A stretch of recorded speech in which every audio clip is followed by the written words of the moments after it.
भगवान नारायण भगवान विष्णु अगर गोभक्त नहीं होते तो क्षीर सागर में कैसे रहते?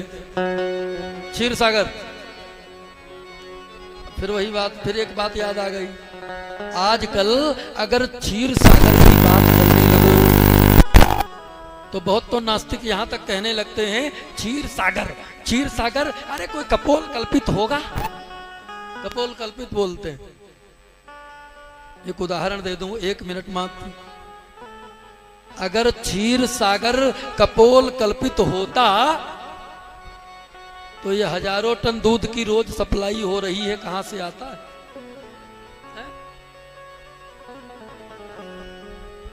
एक बहुत सुंदर बात, बालक जब माता की गर्भ में जाता है, विचार किया कि ये अंदर गया है और जब बाहर आएगा, इस दुनिया में आएगा तो दांत तो होंगे नहीं, और दांत नहीं होंगे तो अन्न खाएगा नहीं, और अन्न जब नहीं खा पाएगा तो पालने की कुछ व्यवस्था की जाए। अब बताओ, अगर क्षीर सागर न होता तो वो कनेक्शन कहां से होता दूध का?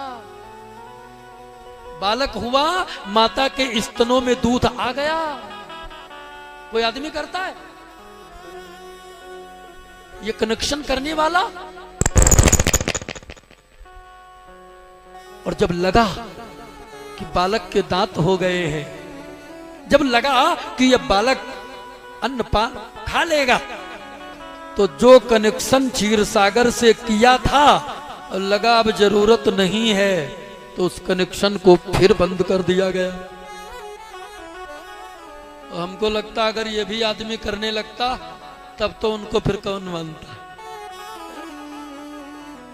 अरे साहब, प्रकृति ने हमें क्या नहीं दिया है? पीने के लिए जल दिया, खाने के लिए फल दिया, अन्न क्या नहीं दिया? प्रकृति का बनाया एक हलवा है। आजकल तो बुद्धि बड़ी तेज है, जिसका मन हुआ बनवा के हलवा खा लिया। गाजर का हलवा, रवा का हलवा, आलू का हलवा, अरे न मालूम काहे काहे के हलवा बनते हैं। लेकिन एक प्रकृति का बनाया हलवा है, और जो प्रकृति का बनाया हलवा है, बता दो क्या पैकिंग है।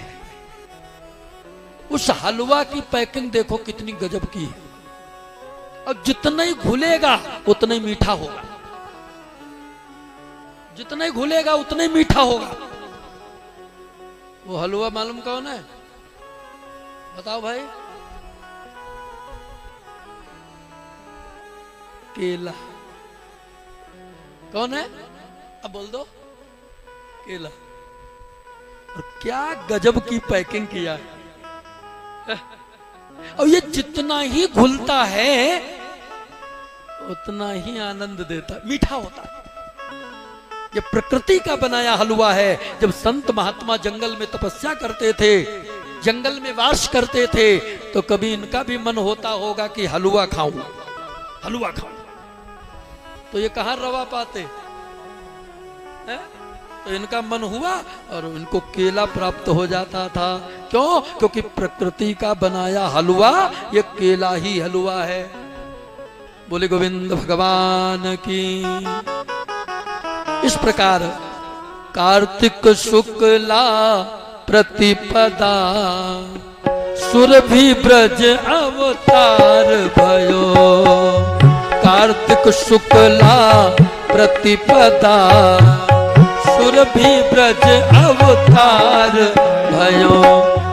वृंदावन में कृष्ण क्षीर अभिलाषा कीन्ही। वृंदावन में अभिलाषा कीन्ही। प्रगति सुरभि संग मनोरथ वत सही लीन्ही।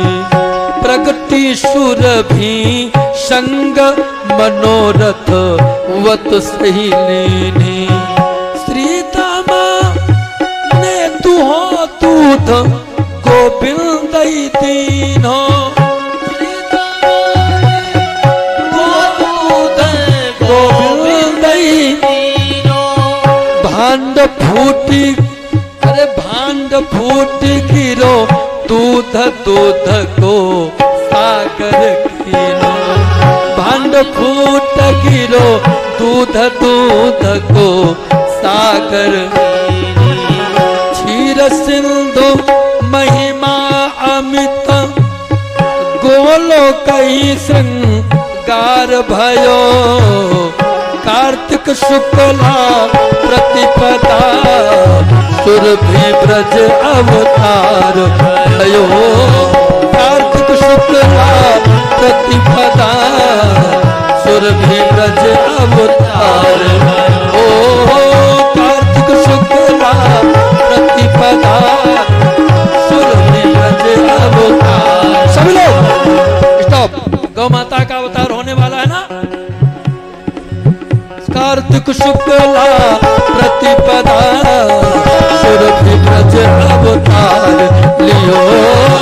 शुक्ला प्रतिपदा, सुरभि ब्रज अवतार लियो।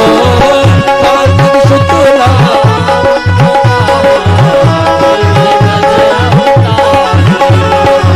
सुरभि ब्रज,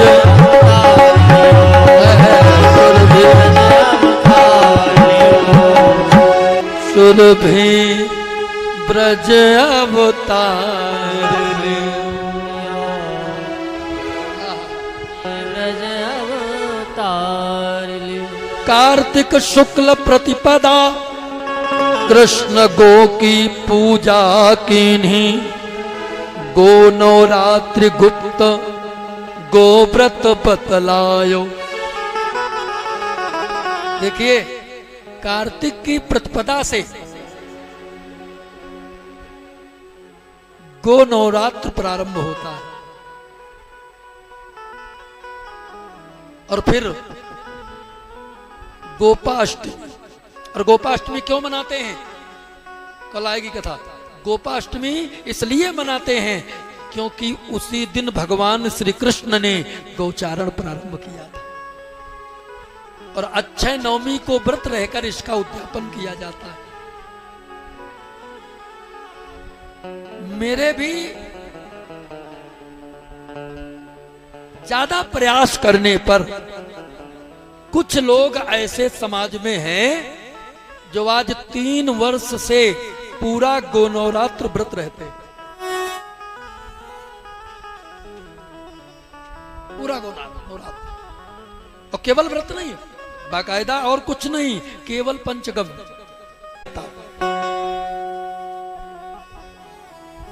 दीपावली लक्ष्मियों गायन की पूजा करे।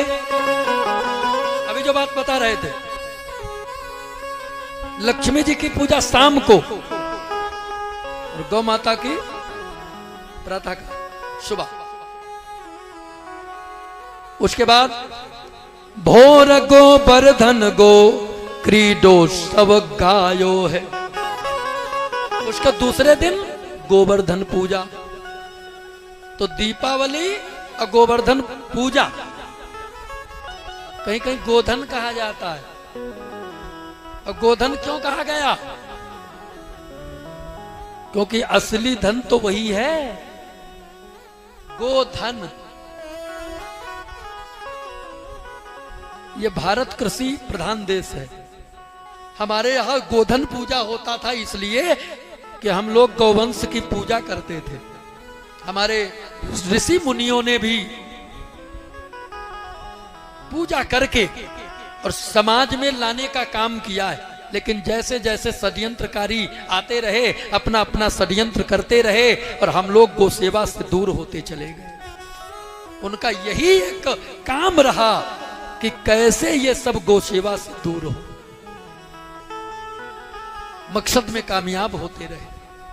गौ सेवा से दूर कर दिया भारतवासियों को, हिंदुओं को। और जब गौ सेवा से दूर हो गए तो वही उसी समय हमारा आपका भटकना शुरू हो गया। उस मंदिर, वो तीर्थ, और फिर भी परेशान। अरे जब वहां जाते हो परेशान क्यों भाई? इसका मतलब तुम सच्ची जगह अब भी पहचान नहीं पाए हो, और सच्ची जगह पहचानोगे नहीं, जानोगे नहीं तो भटकने के सिवा और कुछ करोगे क्या। इसलिए गौ माता की शरण में आओ, तब तुम्हें जीवन कैसे जिया जाता है सच में तुम्हें मालूम तो तभी पड़ेगा, बिना गाय के कुछ नहीं। बोले गोविंद भगवान की। वृंदावन में भगवान का अद्भुत रास चल रहा है, अद्भुत रास चल रहा है। कैसा रास?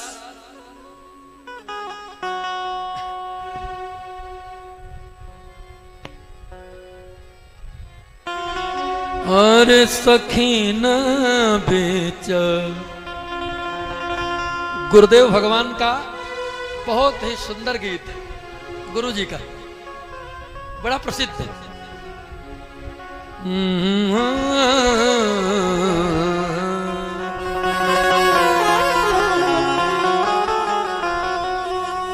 सखी न बेच नृत्य तजुगल किशोर, सखी न बीच नृत्य तजुगल किशोर, सखी न बीच नृत्य तजुगल किशोर, सखी न बीच ढाकी बनाए। अरे नृत्य युगल किशोर, नृत्य युगल किशोर, सखी न बीच नृत्य युगल किशोर, सखी न बीच।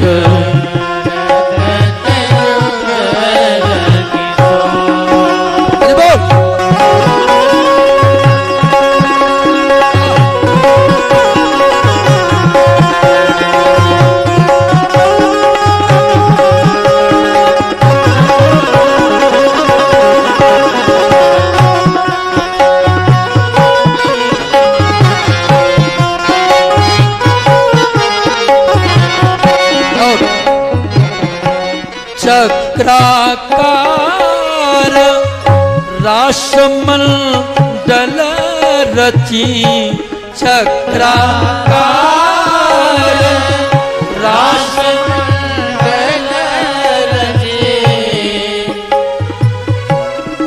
गीत हो रहे हैं कैसे? राग रागिनी में। आजकल तो कथाओं में भी बड़े अश्लील अश्लील गीत गाए जाते हैं, जनता को रिझाने के लिए न मालूम कैसी कैसी अश्लील फुहरे तर्ज, जो नया गीत आया तुरंत शुरू।